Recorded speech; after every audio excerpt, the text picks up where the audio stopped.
So we were hearing there from the Chancellor, amongst other things, that he was comfortable with the level of tax that he was paying on his national insurance. Do you think he should be? No, I don't, because I don't think that the tax burden at the moment is falling fairly. I don't think it is right that the national insurance increase hits people in work and hits businesses employing new people. And yet if you get your income from stocks and shares and dividends or a portfolio of buy-to-let properties, you're not paying a penny more in tax. I don't think that strikes the right balance, especially at a time when people are facing a cost of living crisis this winter, with petrol prices, gas and electricity bills, the weekly food shop all going up, and the government's response is taking more money from people in taxes. But he also went on to say that taxes are starting to be cut. He was referring to universal credit and the amount of money that is going to be added to try and offset the £6 billion that the government is saving from reducing the 20... You know all of this, I'm just explaining it, obviously, for our viewers, because of them taking away the £20 a week for some families. And he said, you know what, people are just going to be better off. That's just not true, and it's not what the Institute for Fiscal Studies He say. disagreed with what they said. Well, £6 billion is being taken off universal credit, and the government put less than half of that back in yesterday. 6 million families lose out from the £20 a week. Only 1.9 million families benefit from the changes announced yesterday. So it is clear that some of those people on the most modest and low incomes are losing out significantly by the Chancellor's announcements yesterday. But also this national insurance rise, which comes in next year, costing more than £10 billion on families and businesses.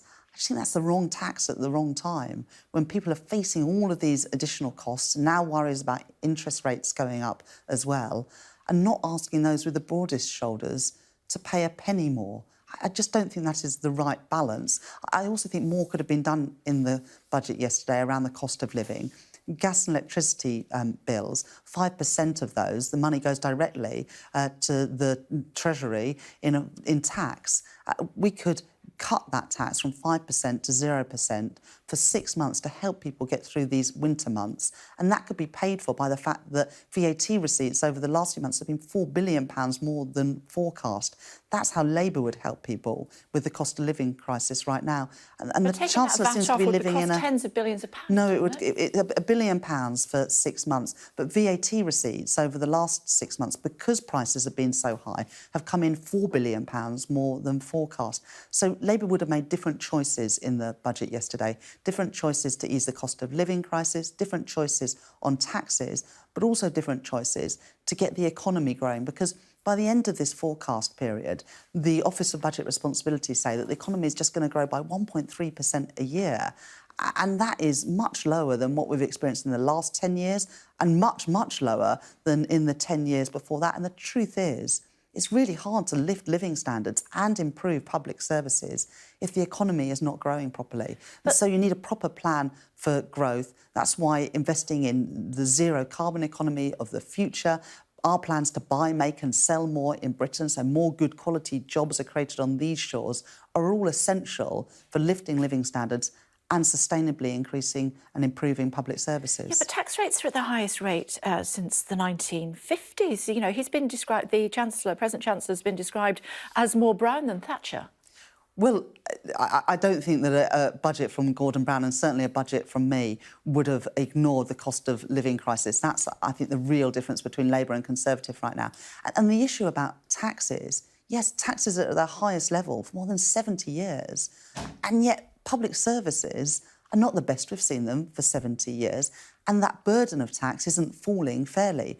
Nothing more to tax the online giants who have made huge profits this last year, whilst high street businesses and small businesses struggle. Nothing to ask those with the broadest shoulders to contribute more, just putting the burden on working people through national insurance and the businesses that employ them. You said yesterday, you know, carrying on with that theme, that Conservatives are now the party of high taxation, quoting you. Are Labour going to become the party of low taxation then?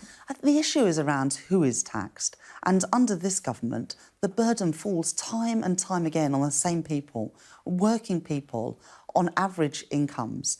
And that's true whether it's the national insurance contribution, the freeze in the personal allowance, which means that income tax is going up, or indeed hidden hidden in the budget yesterday, £6.9 billion extra in council tax over the next few years. That's always hitting the same people. Labour believe that those with the broadest shoulders who get their incomes through stocks and shares and buy-to-let property portfolios and the online giants should be paying a fairer share of tax to ease the burden on ordinary working people. Ahead of COP26, the Chancellor said he is a Green Chancellor. Oh, go on. Well, I mean, the Chancellor yesterday... Did you guffaw then?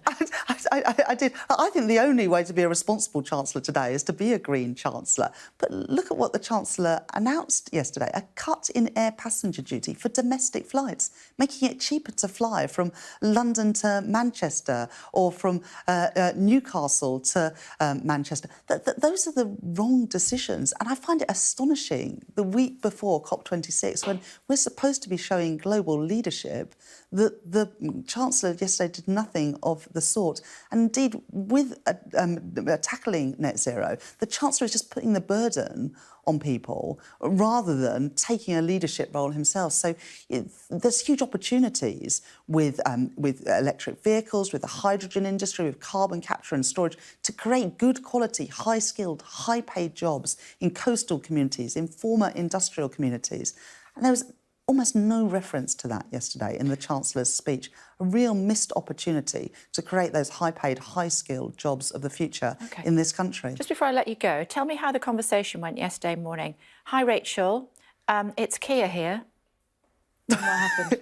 So at 11:45, 45 minutes before the budget began, I was told that Keir had tested positive for COVID. I mean, what a nightmare.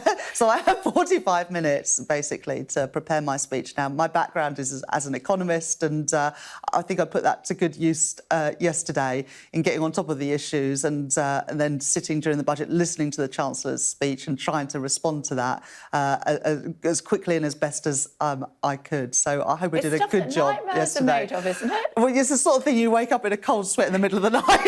It's about Kate. But luckily, I didn't have all that time to worry about it. I just had to get on and do my job. And how is he? He's good. I spoke to him yesterday after, obviously frustrated, but as he said to me earlier in the week, I think I'm the only person who hasn't got COVID. Careful what you wish for. Careful what you say. Yeah, good to talk to you. Well And done. you, Thank Kate. you. Thank